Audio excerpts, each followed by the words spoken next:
What's up everyone, Tandoori Biscuit here, and today I'm giving you 5 useful tips to help your Adrift expedition in No Man's Sky go as smoothly as possible. Let's get straight into it. Tip number 1. Don't do the objectives in order. This will waste you a serious amount of time. You need to get a routine together of what you want to tick off when you enter a system.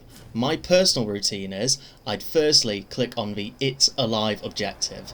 This one is to find 3 synthetic life forms. Once you've clicked on it, go back to the main screen. In the bottom right, it will show that objective and it will tell you if there's any life forms there that you can find. If there isn't, then go back to the map. On the Discoveries tab, you can check every planet to see what's there. Check for ancient burial sites to get your ancient bones. Check for dissonance detected to go land and get your 3 living shards. When you land on a planet, you should then scan every plant, every animal life form, then scan for hazardous flora to go get yourself that objective, destroying 9 of them. Also, keep a lookout for 1 heptaploid wheat, which you will need to make bread later in the game to finish off that objective. You will also need to find a lot of small buildings and ruins, which leads me perfectly onto my next tip. Tip number 2. How to use your signal booster. In this expedition, you're given a signal booster right at the start. You can load surge batteries into this to pinpoint various locations required to complete the expedition. Simply click on the objective you are aiming for, then drop the signal booster and load in a surge battery. This is useful for the following objectives: charting 12 waypoints, finding 5 ancient ruins, locating a lost traveller, and repairing a crashed ship.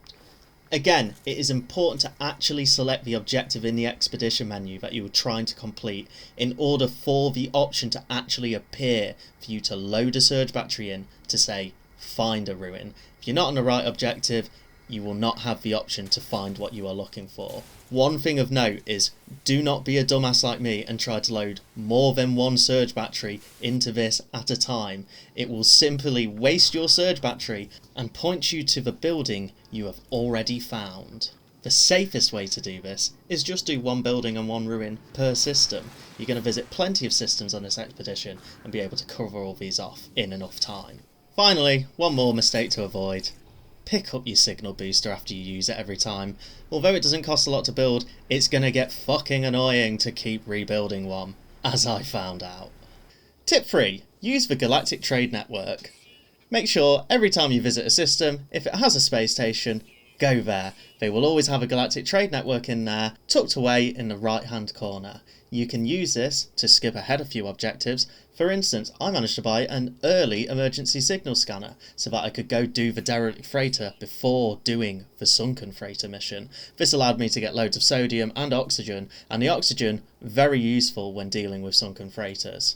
Galactic trade networks are also useful for buying ingredients to craft surge batteries, metal plating, and other useful items.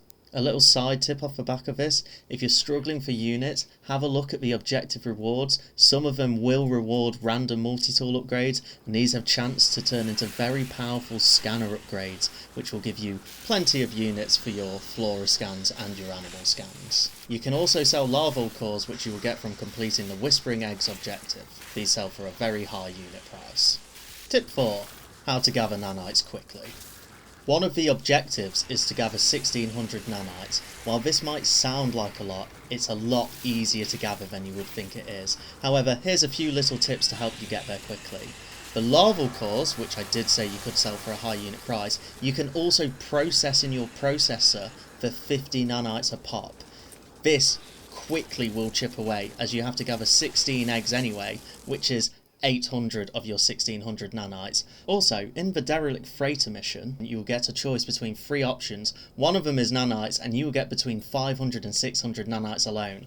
Charting the 12 waypoints will tend to lead you to small buildings as well. When you go in those small buildings, there will always be a little cluster of nanites hidden somewhere. Finally, there is a lot of damaged machinery in the systems that this expedition sends you to. These damaged machineries will drop living goop, runaway mould, etc. And if you process them up enough, they become nanites anyway. This objective is a lot harder than it seems, but just always keep something processing in the background to constantly gather nanites. Tip number 5. Community help. I found the sunken freighter objective quite hard due to the fact that I skipped out on it until the end. However, between Rendezvous Point 2 and Rendezvous Point 3, someone has made a base called Sunken Freighter. If you head to that base, guess what's there? A sunken freighter. Also, another objective which has been solved by the community is the finding a tall enough mountain. Near Rendezvous Point 2, as shown on my screen right now, you will see a metal staircase heading exactly to the height you need to be to tick off that expedition. Once you've done all the phase objectives and accepted them, you can go back to the space anomaly, drop off any upgrades that you decided not to use in a little deposit point, or don't if you want the nanites, and end it. Your screen will be littered with units and nanites that you've collected and all sorts of stats, and you'll be kicked back to your normal save, where you can go collect your new sexy ass ship and the cosmetics that come along with it, including the burning flame trail and the little Atlas figurine inside the cockpit. You can actually remove these two and add them to the ship you already own, which you're probably just going to keep using anyway if you've got a good enough one.